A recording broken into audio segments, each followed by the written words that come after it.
Hello students, welcome to note study. তোমাদেরকে আজকে একটা বিশেষ খবর দেওয়ার জন্যে কিন্তু তোমাদের সাথে আজকে এই ভিডিওতে আসা। সেটা হলো যে দেখো, তোমরা স্ক্রিনে প্রত্যেকে দেখতে পাচ্ছ যে রাজ্য এবং কেন্দ্রীয় সরকারের বেশ কিছু পদে কিন্তু এখনো দরখাস্ত চলছে। অর্থাৎ তুমি কিন্তু এখনো অ্যাপ্লাই করতে পারো বেশ কিছু নিয়োগে। যে অনেক নিয়োগ আছে এর মধ্যে, হয়তো তোমরা জানো না বা জানতে না, জেনে নাও, কারণ সব ধরনের খবর কিন্তু তোমাদের সামনে সবসময় আসে না। তো যেগুলো তোমরা জানতে না বা জানো না সেগুলো জেনে নাও। তার মধ্যে যেগুলো তোমার জন্য উপযোগী সেইগুলো কিন্তু তুমি অ্যাপ্লাই করো। এটার হাতে কিন্তু এখনো টাইম আছে, তুমি যবে থেকে ভিডিও দেখছো তারপরে। এবং যেগুলো তোমার জন্য উপযোগী নয়, তো সেইগুলোকে তুমি অবশ্যই ইগনোর করো, ঠিক আছে?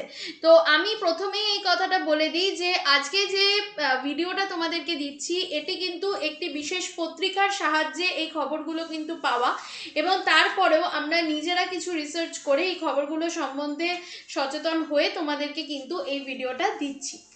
তো প্রত্যেকে অবশ্যই কিন্তু দেখবে এবং ফিডব্যাক দেবে। এবং তার সাথে সাথে আরেকটা ব্যাপার, প্রত্যেকে কিন্তু এটা জানাবে যে তোমরা কোন কোন পরীক্ষার জন্যে এই ভিডিওটা দেখার পরে যেগুলো জানতে না, সেরকম কোন কোন পরীক্ষার জন্য সামনে তোমরা অ্যাপ্লাই করবে বলে ভাবলে ভিডিওটার পরে অবশ্যই কিন্তু কমেন্ট সেকশনে জানাবে, ঠিক আছে? তো দেখো, আমরা শুরু করছি আমাদের আজকের প্রথম যেটা, সেটা হচ্ছে যে দেখো, তোমরা প্রত্যেকে যে জিনিসটা করতে পারো সেটা হচ্ছে তোমরা বেশ কিছু জিনিসেরও এখনো অ্যাপ্লাই করতে পারো। তার মধ্যে প্রথম যে খবরটা তোমাদের কাছে এখন আমি দেব, প্রথম যে খবরটা দেব সেইটা কিন্তু তোমাদের জন্য খুব একটা উপযোগী নয়, বাট এটা আমি দিচ্ছি কারণ অনেকের ক্ষেত্রে হয়তো এটাই উপযোগী, তার জন্য এটা দেওয়া হচ্ছে। বাট যাদের ক্ষেত্রে এটা সুইটেবল হবে না তারা এটা দেখবে না। প্রথম যে পয়েন্টটা সেটা হচ্ছে যে দেখো, রাজ্য জয়েন্ট এন্ট্রান্স পরীক্ষার দরখাস্ত নেওয়া শুরু। এটা দেখো, এখন তোমাদেরকে একটা কথা বলছি যে যাদের যাদের ক্ষেত্রে মনে হচ্ছে যে এটা উপযোগী তারাই এটা অ্যাপ্লাই করবে। কারণ অনেক ছাত্রছাত্রী আছো যারা উচ্চ মাধ্যমিক সায়েন্স নিয়ে পড়েছো, ঠিক আছে, উচ্চ মাধ্যমিক তোমরা দিয়েছো, তারপরে তোমরা পুলিশের পরীক্ষার জন্য প্রস্তুতি নিচ্ছ। তো তোমরা যদি মনে করো যে তোমরা এই ধরনের জয়েন্ট এন্ট্রান্স পরীক্ষায় বসতে চাও, তোমরা এগুলোতে কিন্তু অ্যাপ্লাই করতে পারবে। এছাড়া তুমি দেখো, এটার যে শেষ তারিখ সেটা হচ্ছে 31 তারিখ, 31শে জানুয়ারি 2024। এছাড়া আমাদের হাতে কি আছে দেখে নাও, পরের স্লাইডে চলে গেছি, এক মিনিট। দেখো, DSSSB তে সেকশন অফিসার, এটার জন্য যোগ্যতা তোমার লাগবে হচ্ছে গ্র্যাজুয়েট। এটার জন্য শূন্যপদ আছে 108টা। এটার কিন্তু শেষ তারিখ হচ্ছে 7 তারিখ, 7ই ফেব্রুয়ারি কিন্তু এটার শেষ তারিখ। প্রত্যেকে দেখতে পাচ্ছ 7ই ফেব্রুয়ারি এটার শেষ তারিখ। তো এর পরে যেটা আছে সেটা হচ্ছে বেনারস হিন্দু বিশ্ববিদ্যালয়ের নার্সিং অফিসার, বেনারস হিন্দু বিশ্ববিদ্যালয়ের নার্সিং অফিসার, যার জন্য তোমার লাগবে নার্সিংয়ের বিএসসি নার্সিং নিয়ে যারা যারা পড়াশুনো করেছো তাদের জন্য 231টা শূন্যপদ কিন্তু আছে। এর জন্য তোমার শেষ দিন হচ্ছে 22শে জানুয়ারি, এখনো কিন্তু হাতে বেশ কিছুদিন রয়েছে। আচ্ছা, প্রথম স্লাইডে একটা জিনিস মিস হয়ে গেছে, সেটা হচ্ছে হুগলি জেলা স্বাস্থ্যকেন্দ্রে যোগা ইন্সপেক্টর। কি?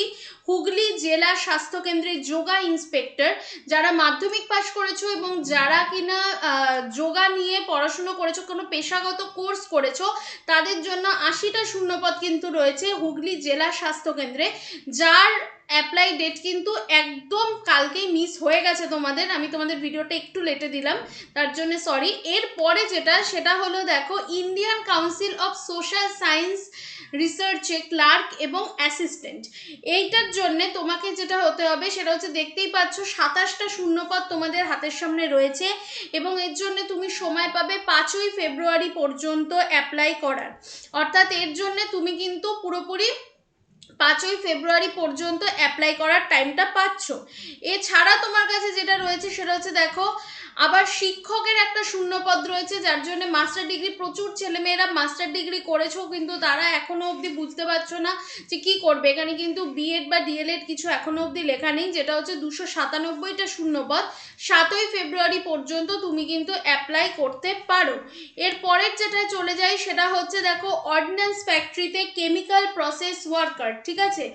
ITI পাস যদি তুমি হয়ে থাকো তাহলে তোমার জন্য রয়েছে 105টা শূন্যপদ, যেখানে তুমি কিন্তু পরশু দিন পর্যন্ত এখনো অ্যাপ্লাই করতে পারো, অর্থাৎ 21শে জানুয়ারি পর্যন্ত। আচ্ছা, বিমান বাহিনীতে কিন্তু তোমার কাছে একটা নিয়োগের সম্ভাবনা রয়েছে। উচ্চ মাধ্যমিক পাস যদি তুমি হয়ে থাকো 6ই ফেব্রুয়ারি পর্যন্ত তুমি কিন্তু অ্যাপ্লাই করতে পারবে। এগুলো কিন্তু কেউ মিস করো না। খুব ছোট ভিডিও করছি কিন্তু প্রত্যেকটা জিনিস তোমাদের কাছে তুলে ধরছি। অবশ্যই এটি একটি পত্রিকার সাহায্যে এবং তার সাথে সাথে আমাদের নিজস্ব কিছু রিসার্চ করা যে জিনিসগুলো আমরা দেখতে পেয়েছি সেগুলোকেই তোমাদের সামনে আমরা তুলে ধরছি। স্টিল অথরিটিতে টেকনিশিয়ানের জন্য কিন্তু তোমরা অ্যাপ্লাই করতে পারো, যেখানে তোমার কাছে লাগবে মাত্র, তুমি যদি পাস হয়ে থাকো ITI তাহলে তুমি কিন্তু স্টিল অথরিটিতে টেকনিশিয়ান পদের জন্য অ্যাপ্লাই করতে পারো, যেটার কিনা তোমার 46টা শূন্যপদ রয়েছে। কিন্তু সরি, এটারও ডেট কিন্তু কালকে পেরিয়ে গেছে। এর পরের যেটা আমরা চলে যাব সেটা হচ্ছে পরের স্লাইডে, ন্যাশনাল টেকনিশিয়ান রিসার্চ অর্গানাইজেশনের সায়েন্টিস্ট। আজকেই কিন্তু last date, national technician research অর্গানাইজেশনের সায়েন্টিস্ট। এটার জন্য তোমার কাছে শূন্যপদ রয়েছে কিন্তু 74টা, এবং এর জন্যে তোমার কাছে যেটা সেটা হচ্ছে গ্র্যাজুয়েট তোমাকে হতে হবে, তাহলেই তুমি কিন্তু এটার জন্য অ্যাপ্লাই করতে পারবে। এরপরে দেখো, ভারত ইলেকট্রনিক্সে প্রজেক্ট ইঞ্জিনিয়ার, ভারত ইলেকট্রনিক্সে যদি তুমি প্রজেক্ট ইঞ্জিনিয়ার পদের জন্য অ্যাপ্লাই করতে চাও অবশ্যই তোমাকে গ্র্যাজুয়েট হতে হবে, এবং 12টা শূন্যপদ তোমার জন্য কিন্তু রয়েছে। এখানে কিন্তু তুমি অ্যাপ্লাই করতে পারো 23শে জানুয়ারি অবধি। যে যে পদগুলো তোমাদেরকে এখন বলবো সেই সেই জিনিসগুলোকে যদি প্রত্যেকটাকে তুমি বাছাই করে নাও এবং প্রতিটা যেটাতে তুমি অ্যাপ্লাই করবে সেটার ফুল নোটিফিকেশনসটা দেখে অবশ্যই অ্যাপ্লাই করবে, যে ওখানে আর কিছু টার্মস অ্যান্ড কন্ডিশনস আছে কিনা যেগুলো তোমার সাথে ম্যাচ করেনি। যদি তোমার সাথে ম্যাচ না করে থাকে তুমি সেখানে অ্যাপ্লাই করবে না ভুল করেও। যদি তোমার সাথে ম্যাচ করে থাকে তবে তুমি অবশ্যই অ্যাপ্লাই করো ডেট থাকতে থাকতে, কারণ সমস্ত পরীক্ষাগুলোর আস্তে আস্তে প্রস্তুতি নিতে নিতে এবং সমস্ত পরীক্ষাগুলোতে বসতে বসতে তোমার কাছে কিন্তু ওই পরীক্ষার কোশ্চেনের প্যাটার্নগুলো জানা হবে, তুমি চাকরি পাবে সহজে। এবং যদি তোমার কাছে মনে হয় যে আমি ওই চাকরিটা পেলাম না, কিন্তু ওই চাকরির যে কোশ্চেন পেপারটা যেটা তুমি দেখতে পাচ্ছ, তুমি প্যাটার্নটা বুঝতে পারছো, সেটা কিন্তু তোমাকে নেক্সট পেপারে কিন্তু অনেকটা হেল্প করবে। তো এছাড়াও তুমি দেখো, তোমার যদি ড্রাইভিং স্কিল তোমার যদি থাকে, তুমি যদি তোমার কাছে লাইসেন্স থাকে, তুমি যদি ড্রাইভিং শিখে থাকো তাহলে, এবং তুমি যদি মাধ্যমিক পাস হয়ে থাকো তাহলে তোমার জন্য রয়েছে ডাক বিভাগের ড্রাইভারের পদে কাজ করার সুযোগ, যেখানে তুমি 78টা শূন্যপদ কিন্তু পাচ্ছ, যেটা তুমি 16ই ফেব্রুয়ারি পর্যন্ত কিন্তু তুমি অ্যাপ্লাই করতে পারবে। ঠিক আছে, 16ই ফেব্রুয়ারি পর্যন্ত অ্যাপ্লাই করতে পারবে। তো এরপরে যেটা লাস্ট আমি আসবো, দেখো তোমাদেরকে এগুলো বলতে বলতে আরেকটা জিনিস আমি বলি, কালকে তোমাদেরকে আরেকটা বিষয়ের ওপরে আমি ভিডিও দেব, ঠিক আছে, সেটা এই ধরনেরই, এই নিয়োগ সংক্রান্ত। এছাড়া আমাদের অন্যান্য অনেকে তোমাদেরকে নিয়োগ সংক্রান্ত বিভিন্ন তথ্য তুলে ধরবেন, অন্যান্য টিচাররা। তো আমি যেটা তোমাদেরকে বলতে চাই সেটা হচ্ছে যে দেখো, সামনে অনেক পরীক্ষার নোটিফিকেশনস বেরিয়েছে, যেরকম ফুড এসআই পরীক্ষা রয়েছে মার্চ মাসে, এছাড়া তোমার ক্লার্কশিপের ফর্ম ফিল আপ হয়ে গেল, মিসলেনিয়াসের ফর্ম ফিল আপ হয়ে গেল, কেপিএসআই এর পরীক্ষা রয়েছে এই জানুয়ারির 28 তারিখে, এছাড়া এসএসসি জিডি রয়েছে। তো অনেক পরীক্ষা কিন্তু হচ্ছে, হবেও।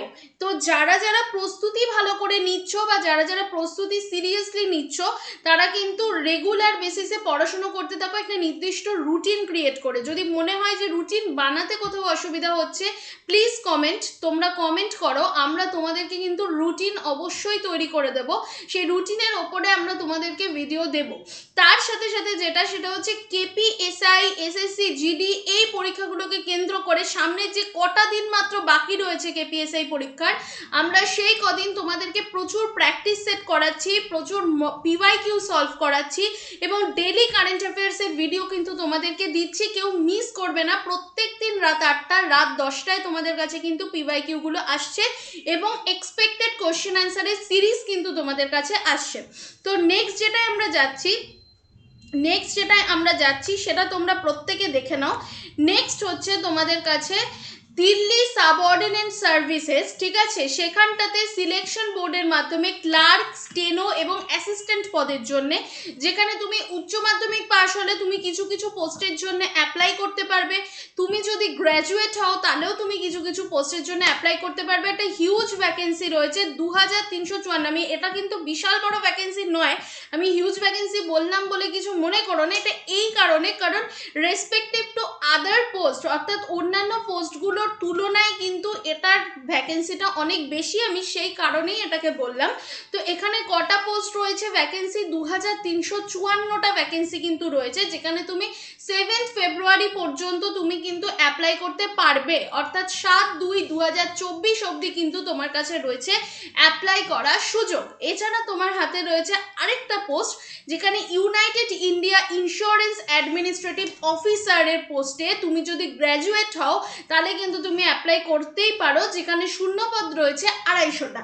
এখানে তুমি অ্যাপ্লাই করতে পারবে 23শে জানুয়ারি পর্যন্ত। 23শে জানুয়ারি অর্থাৎ 23 তারিখ, সামনে 23 তারিখ আমাদের নেতাজি সুভাষচন্দ্র বোসের কিন্তু জন্মদিন, একটা ভীষণ ভালো দিন। এই দিনটাই কিন্তু তোমার কাছে অ্যাপ্লাই করার শেষ সুযোগ কিন্তু এই পোস্টের জন্য। এরপরে তোমার কাছে লাস্ট যেটা আমি নিয়ে আসছি সেটা হচ্ছে পুরসভার হেলথ ওয়ার্কার।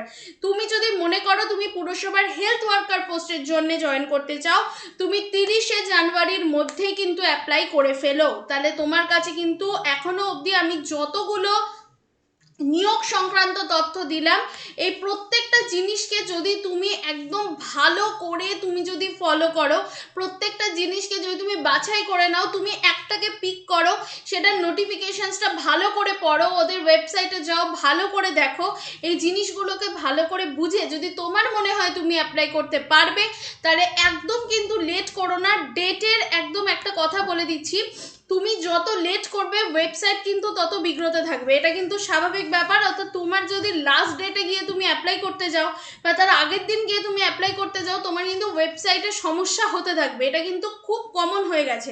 কাজে এখনো হাতে যে কদিন সময় আছে বা কোনোটায় হয়তো একদম শিওরে চলে এসেছে, সেটা তোমার কিছু করার নেই, তোমার ট্রাই করতে হবে, বাট যেগুলোর জন্য এখনো হাতে বেশ কিছুদিন সময় আছে, আজকে বা কালকের মধ্যেই অ্যাপ্লাই করা কিন্তু শুরু করো, ঠিক আছে? অ্যাপ্লাইটা কিন্তু করে ফেলো, অর্থাৎ ভালো করে দেখে শুনে, এবং এটা মনে করবে না কখনোই যে, দেখো একটা জিনিস মাথায় নিয়ে চলতে হবে, এটা সিরিয়াসলি, যে তোমার যে পরীক্ষাটায় তুমি বসবে সেই পরীক্ষাটা যাতে তোমার কাছে ফাইনাল অ্যাটেম্প্ট হয় সেইটাকে মাথায় রেখে বসবে, কিন্তু এটাই তোমার জীবনের শেষ পরিণতি, এটা মাথায় রাখবে না। কারণ একটা জীবনে যদি তুমি একটা পরীক্ষায় সাফল্য পাও সেটা খুব ভালো ব্যাপার, বাট যদি একটা পরীক্ষায় তুমি সাফল্য না পাও, নেক্সট পরীক্ষায় অবশ্যই পাবে বা তার পরের পরীক্ষায় অবশ্যই পাবে। সেই এক্সপিরিয়েন্সটা তোমাকে কিন্তু সাহায্য করবে সামনের পরীক্ষাগুলোতে পাশ করার জন্য। তা আমি একটা কথাই বলবো, প্রত্যেকদিন পড়াশোনাতে থাকো, ধৈর্য ধরো, তুমি এই যে লাইনে রয়েছো সেই লাইনটাতে কিন্তু তুমি একেবারে ধৈর্য ধরে টিকে থাকো, সফল কিন্তু তুমি হবেই, এই লড়াইয়ের ময়দানে সফল কিন্তু তুমি অবশ্যই হবে। তো বেস্ট অফ লাক। আমি তোমাদের সৌমি ম্যাম, আজকে তোমাদের সাথে এই ভিডিওটা এখানেই শেষ করছি।